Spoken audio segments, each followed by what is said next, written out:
Well, let's turn our attention to the National Assembly, where the receipt of the Medium-Term Expenditure Framework, MTEF, and Fiscal Strategy Paper, FSP, has been confirmed. Now, President Buhari forwarded the MTEF and FSP in letters addressed to the President of Senate and the Speaker of the House of Representatives. Our correspondent Linda Akigbe has that report.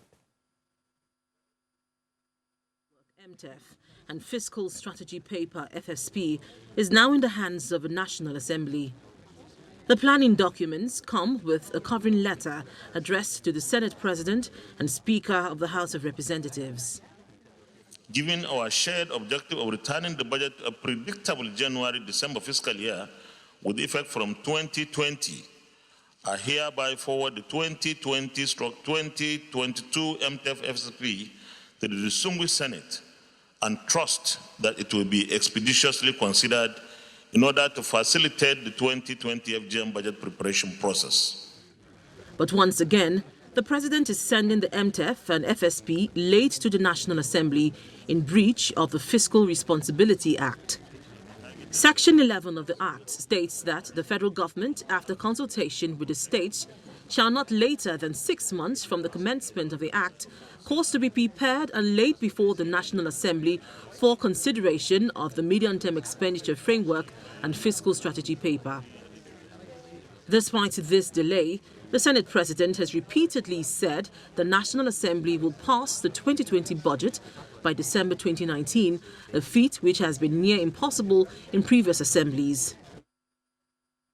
Well, for more clearer perspective on the MTEF and FSP, we have in our Lagos studio Dr. Matthew Ojo, Assistant Director, Research and Advocacy, Lagos Chamber of Commerce and Industry. We'd like to thank you for joining us. Thank you for having me. All right. Now, is there hope for the return to the January-December cycle?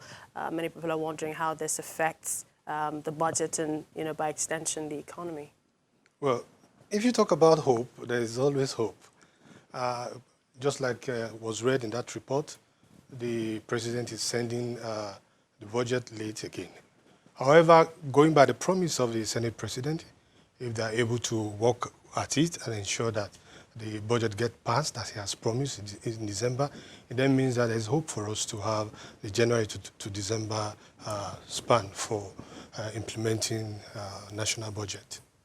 Would you construe this partnership between the legislature and the executive as a good thing for Nigeria's economy?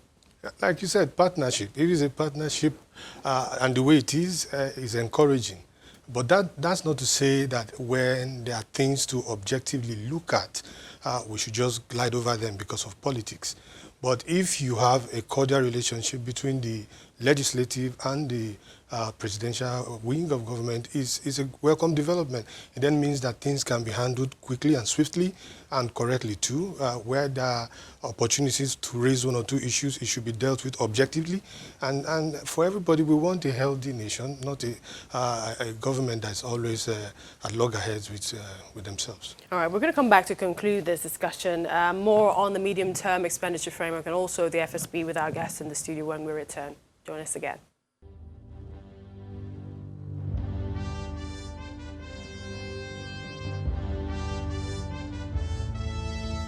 Welcome back and to our story in brief, which is on security, and that's a federal high court in Jos. The judicial division is to determine the whereabouts and whether a suspect in the police custody, Nanpon Sambo, is alive or dead, as alleged by the intelligence response team of the Nigeria Police Force.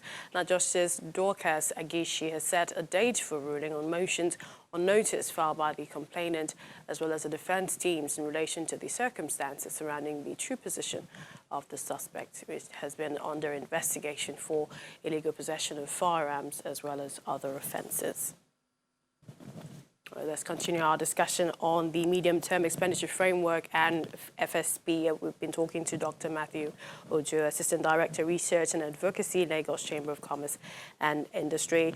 Now, still taking a look at the MTEF, how much challenges does the MTEF face when we look at, revenue generation, growth in personnel costs, for example? Well, concerning the MTEF, if you look at the projections that have been made, the revenue from oil is projected or targeted to reduce in 2020 by 35%, 2021 by 31, and also by 15% in 2022.